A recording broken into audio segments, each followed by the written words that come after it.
Për herë të katërt në finalet të kupës, sa të emocionuar jeni, sa e keni merituar? Normalisht jemi të lumtur se u bë hera 4 që ne jemi në finale, dy herë kemi fituar, një herë kemi humbur, kjo është e katërt, shpresoj ta fitojmë përsëri.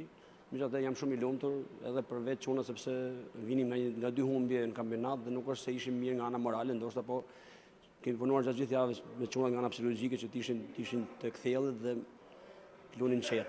E prisni një ndeshje të tillë sot ashtu si shkoi? Normalisht ishte ndeshje shumë e fortë kjo, edhe mos harrojmë se edhe Elbasani ka një ekip shumë mirë dhe e meriton të ardhin deri këtu. Ndoshta edhe Elbasani u them që meriton edhe Elbasani finalen, pavarësisht se na buzëqeshin ne fatin në penallti, ndoshta nuk është se na ka buzëqeshur shumë penalltit, marr shkas nga ndeshjet që kemi pas Kupën e Evropës, jemi eliminuar 2 herë me penallti. Por gjithsesi unë uroj gjithë çunat për shpirtin e garë që patën dhe shpresojmë ta fitojmë edhe në fund kupën. Në Elbasan duket sikur sjell fati, kur me Elbasanin si lojtar? Normalisht, në Elbasan unë jam si shtëpinë time, them drejtën, unë këtu kam kaluar një karrierë sportive shumë mirë, kam dalë kampion dhe ruaj kujtime shumë të mira. Ndërkohë për Ignatin kampionat tani çfarë pritet? Tani që mund ta fitoni të tillën ende? Tani në kampionat do marrim në radhës, për ne janë 4 finale, duke filluar finale e parë që është me ekipin e Vorës, është një ekip i fortë dhe ajo. Kështu që një herë do të gëzojmë sot, nesër fillon puna të përgatitemi për Vorën. Si është gjendja e Aleksit?